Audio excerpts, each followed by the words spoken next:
কি হয় আধ্যাত্মিক শব্দ বৰ্তমান নাওহলীয়া আঞ্চলিক ভিত্তিত নাওহলীয়া অঞ্চলৰ হাতোটা নামঘৰৰ সৌজন্যত আৰু মধুটিং সাৰ্বজনীন নামঘৰৰ আতিথ্যত উদযাপন কৰা মহাপুৰুষ শ্ৰীমন্ত শংকৰদেৱৰ 577 সংখ্যক জন্মোৎসৱৰ আজি মই দ্বিতীয় খণ্ড ভিডিঅ' আপোনালোকৰ আগত দেখুৱাবলৈ চেষ্টা কৰিম। প্ৰথমটো ভিডিঅ'টো আপোনালোকে দেখিলেই কেৱল ভাগৱত ভ্ৰমণৰ বিষয়ে দেখাইছিলোঁ বাৰু প্ৰথমটো ভিডিঅ'ত। এতিয়া দ্বিতীয়টো ভিডিঅ'ত দেখুৱাম মই আপোনালোকক টক শ্ব', ৰাতিৰ ভাওনা আৰু আছুৰ সাধাৰণ সম্পাদক শ্ৰী শংকৰজ্যোতি বৰুৱাদেৱৰ লগত পতা দুই এষাৰ কথা। আৰু এটা কথা আপোনালোকক ইয়াতে জনাওঁ যে শ্ৰী শংকৰজ্যোতি বৰুৱা আছুৰ সাধাৰণ সম্পাদক মধুটিং সাৰ্বজনীন নামঘৰৰে এজন সেৱকী হয়। গতিকে এই পবিত্ৰ সন্ধিক্ষণত তেওঁ আহিছে নিজৰ ঠাইলৈ আৰু নিজৰ নামঘৰলৈ। এতিয়া ভিডিঅ'টো আপোনালোকে চাই যাওক, আপোনালোকে নিশ্চয় ভাল পাব ভিডিঅ'টো আগলৈ চাই।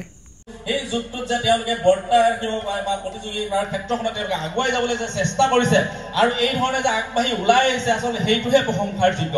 গতিকে আমাৰ মানুহৰ মন মগজুত আচলতে এনেকুৱা ধৰণৰ চিন্তা আমি কৰিব লাগিব যে তেওঁলোকে আহি ইয়াত ভাওনা প্ৰদৰ্শন কৰিছে, আমাকো যাতে আমাৰ ইয়াতো এনেকুৱা ভাওনাৰ দল হওক, সেই ভাওনাৰ দলটো যাতে অন্য ক্ষেত্ৰৰ লোকে আমাক যাতে আমন্ত্ৰিত কৰি লৈ যাব, আমন্ত্ৰিত কৰি লৈ আমাৰ ভাওনা তেওঁলোকে চাব চেষ্টা কৰিব। তেনেকুৱা ধৰণৰ মানসিকতা যদি আমি ল'ব পাৰোঁ তেতিয়াহ'লে হয়তো আমাৰ সংস্কৃতিটো আচলতে নাওহলীয়া আঞ্চলিক ভিত্তিত সাতোটি নামঘৰৰ সৌজন্য আৰু মধুটিং সাৰ্বজনীন নামঘৰৰ আতিথ্যত আয়োজিত মহাপুৰুষ শ্ৰীমন্ত শংকৰদেৱৰ 574 সংখ্যক জন্মোৎসৱ উদযাপন ভাগিত উপস্থিত শ্ৰদ্ধাৰ আতিথ্য হওক।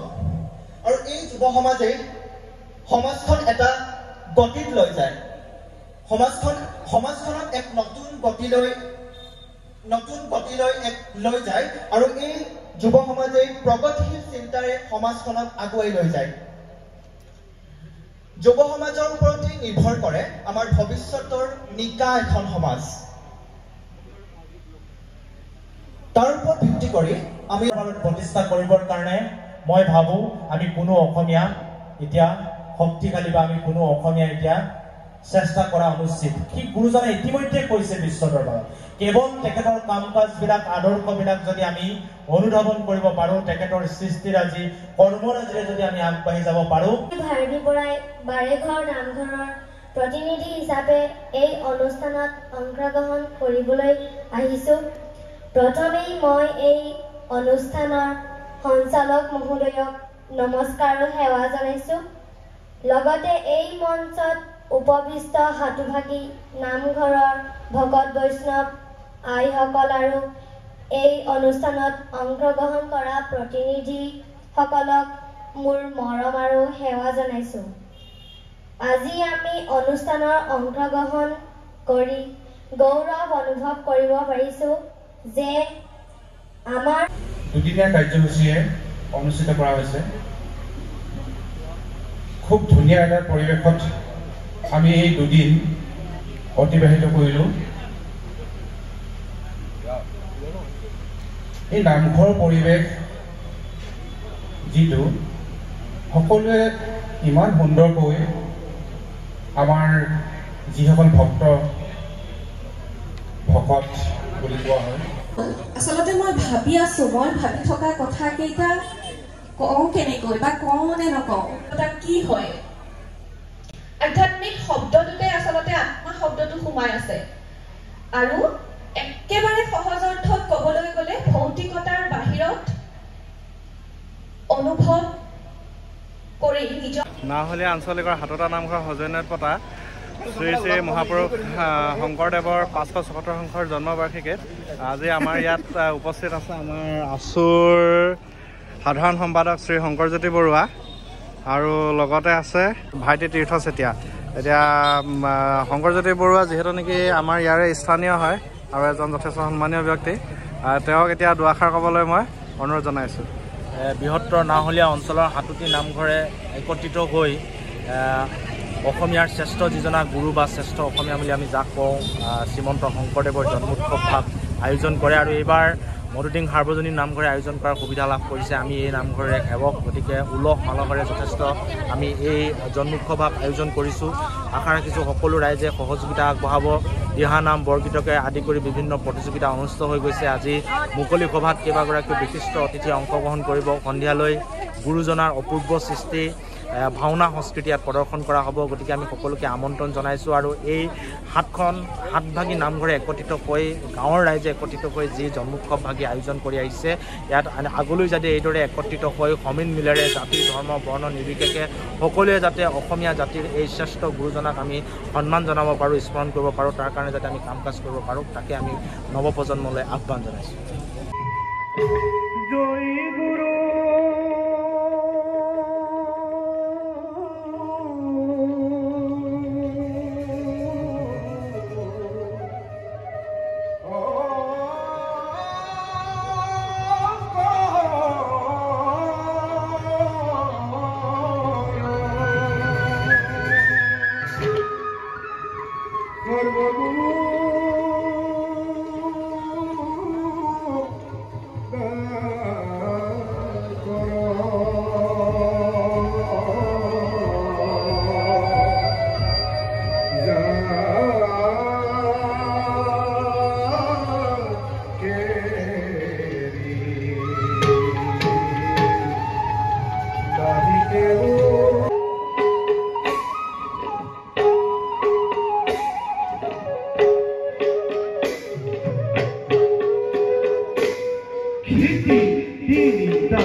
বন্দে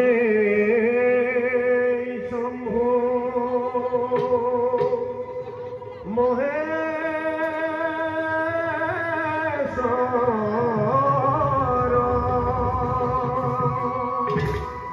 বন্দে গৌৰী মনোহৰ হৰ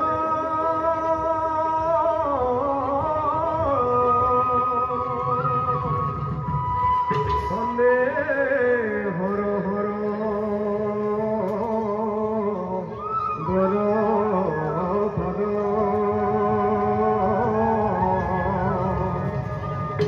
বন্দে বন্দে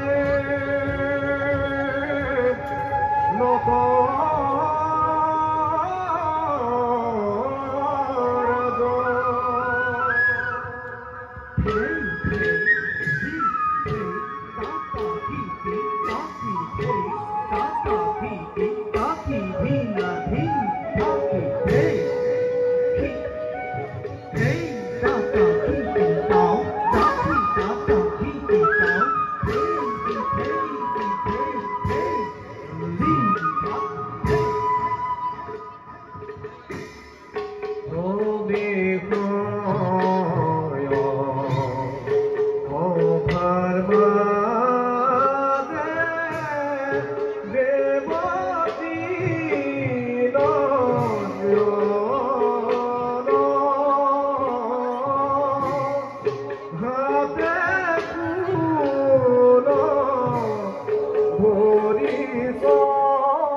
মুহূৰ্তত প্ৰয়োজনীয় সকলো সামগ্ৰী সংগ্ৰহ কৰি ৰাখিবলৈ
মই আপোনালোকক ভাওনাখন যিমান পাৰোঁ দেখুৱাবলৈ চেষ্টা কৰিলোঁ, কিন্তু মোৰ ফোনৰ ষ্ট'ৰেজ যিহেতু নেকি কম আছিলে, গতিকে গোটেই ভাওনাখনটো মই তুলিব নোৱাৰিলোঁ, মাজে মাজে কিছু অংশহে তুলিছিলোঁ।